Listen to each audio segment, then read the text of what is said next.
Hey everybody, I already had enough questions for Q&A video 4. That's pretty impressive, so make sure to keep asking questions. I don't have any questions for Q&A video 5 yet, so please keep asking me stuff.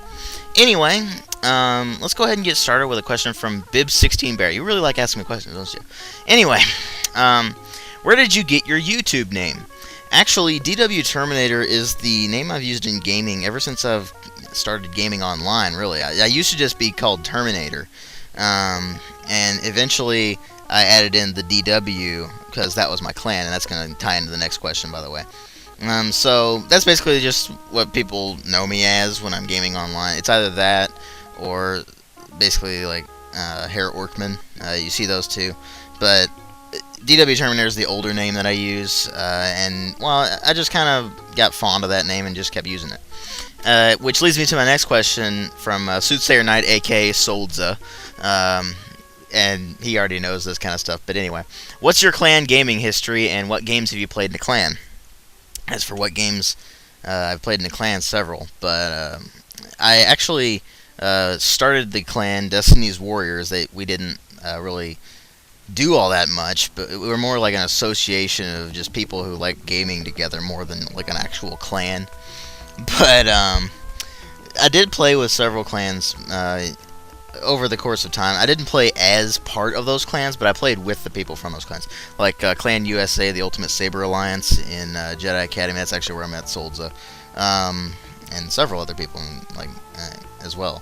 And NSA, which I can't remember the acronym exactly, but it was the something Saber. I think Allegiance. I think it was like the National Saber Allegiance or something like that. Both of those were phenomenal clans, full of great people. Made a lot of friends that back then. I also gained quite a bit with Clan UBP in their servers in Call of Duty 1, 2, 4, and eventually Bad Company 2. Let's see. As for Neverwhere Nights, Neverwhere Nights is actually where I started my my clan, Destiny's Warriors. That's what the DW stands for, by the way, in my YouTube name and in my gaming name as well. I just wear that tag anyway because it just differentiates me from everybody else, basically. But Neverwhere Nights was actually where the clan started. I started as a group on the Neverwhere Nights, basically role-playing guild.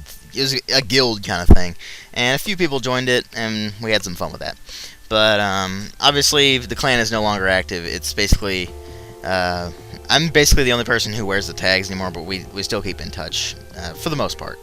So there's that. And then I have two questions from HoneyIEducatedTheWeb.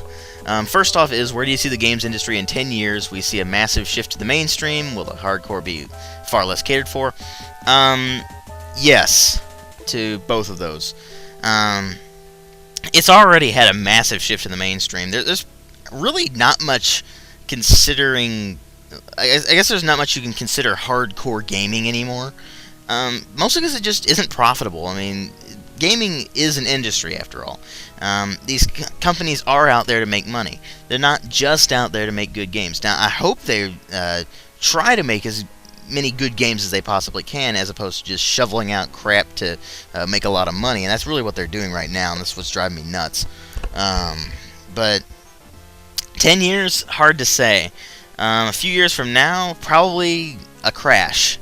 There'll be a crash, most likely just from lack of innovation. I mean, at least in terms of, especially like first-person shooters, because they've really gotten stale. I mean, they all seem to play the same. So it's really gotten stale in a lot of regards. So we're going to need to see some sort of innovation. That'll probably come from the indie market. And we're seeing the indie market currently get bigger and bigger and better. So I'm hoping that the indie market takes over all the innovation and really just pumps out a lot of awesome stuff that really moves the industry forward, and hopefully in the next couple of years, but especially the next 10 years. And really, we'll probably see the elimination of the term hardcore gaming, except in chances where it's like the World Cyber Games and stuff like that. I mean, competition gaming will probably still be considered hardcore. The old school, like, hardcore role-playing games and stuff like that, those will probably still be considered hardcore. But you won't really see hardcore games get released anymore, I'm pretty sure. And that does sadden me, by the way. And the second question is, why do you hate Diablo 2? Are there any slight differences that could be made to allow you to enjoy it, or is it completely effed? First off, I don't hate Diablo 2. I hate Diablo 1. I never said I hate Diablo 2. I've never actually played Diablo 2. It's the first one I despise and consider one of the worst games I've ever played in my life. The simple reason is, there is no point to that game. All you do, the entire game, go into dungeon, whack things upside head, get loot, equip better equipment if you find some, level up your character, go back to town, sell loot, repeat. That's all you do the entire game. There is really no role-playing to speak of. I really can't think of there being a story at all. When people talk about Diablo, they're usually referring to Diablo 2, not the first game. I refer to the actual first game, not the second one. And I know that the second one had several improvements over the first one, but I haven't played that. I played the first one, and I hate the first one, because it's monotonous, it's mindless, and really, I just feel like I'm wasting my time with it. I mean, for crying out loud, roguelikes tend to have more storyline than this. It's sad. And I just don't like that kind of game. It just bothers me for some reason. I really can't explain that. So, are there any differences that can be made to allow me to enjoy it? How about a storyline? How about some actual role-playing? How about some, I don't know, quest design other than whack thing, get loot, come back, sell loot, or turn in for quest? How about that? How about make it an actual role-playing game as opposed to just a mindless hack-and-slash thing? I don't really know what to call it, actually. Anyway. Moving on. haildixon asks, what do you think of the concept of the 3DS and Nintendo's attempts to innovate the market? First off, 3DS is a gimmick. Stereoscopic 3D is a gimmick. I've already said this, and I just don't like it. It gives me a headache to look at stereoscopic 3D. It just bothers me. And the fact that gaming has now latched onto this fad that movies have been doing for a long time, and they really haven't perfected the technology at all. I mean, it's slowly getting there, but until we have basically virtual reality, stereoscopic 3D and that sort of thing, it's just not going to work very well. And especially with the 3DS, because I mean, it has an extremely short battery life. So, I think that in the future, when the technology is so much better for stereoscopic 3D, it might actually be useful. But right now, with the 3DS, for instance, it's just not there yet. It's a gimmick. Luckily, you can turn off the 3D on the 3DS, but anyway. And no, I don't plan on getting one. Anyway, as for Nintendo's attempts to innovate the market, they've kind of failed so far. I mean, motion control, sure, but it really doesn't work all that well. At least in terms of what I've experienced. Motion control has just always been one of those things where it'd be cool to have it if it worked really well, but it's never worked really well, so they don't tend not to use it that much. Now, on the Wii, pretty much all you see are the ultra-casual games where it's like point and click, or maybe you're doing like a sports game, and that's pretty much all you see. You don't really see what I would term real games. You don't see people playing stuff like, I don't know, Mass Effect, or you don't see people playing very many first-person shooters. You don't see people playing all that many strategy games on the Wii, simply because the motion control just doesn't work all that well. It's not as precise as we'd like it to be. And half the time it just doesn't work that like you'll try to do something and it just won't register. So that's annoying. Now, I don't know about the Kinect or the PlayStation Move in terms of response times or anything, but I sincerely doubt they're that good either. So, really, Nintendo's attempts to innovate, they're kind of all over the place. In one aspect, it'd be nice to have these things, but at the same time, I don't think the technology is there yet. So, that's pretty much what I think on that. And then we go on to 3 questions from the Pie Guy 48. Dude, whatever. Anyway, first question is, with the recent consolification, as he terms it, of Crysis, he's referring to Crysis 2, obviously, do you think PC gaming is dying and in danger of being replaced by consoles? Well, it already has been replaced by consoles, pretty much, at least in terms of mainstream gaming.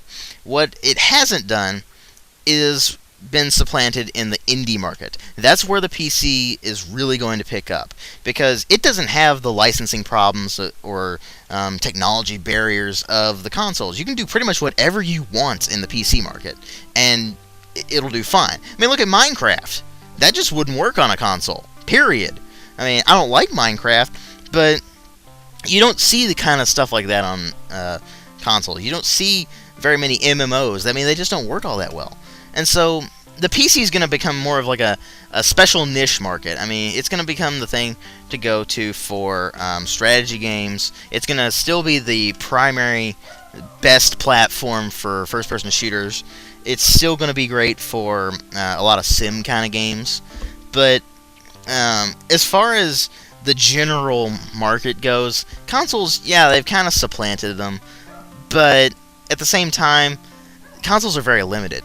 So you have pretty much infinite boundaries on PC, and that's where that's really going to succeed. Like, if you look at the stuff from the indie market right now, it's just phenomenal stuff, phenomenal innovation. I mean, look at the Polynomial, which is a space shooter that generates the maps based on the music that's playing. I mean, that's just awesome.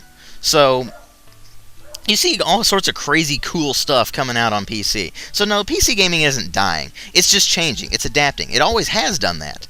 I mean, consoles have always been kind of static. If you look through history, they've always done kind of the same things over and over and over again.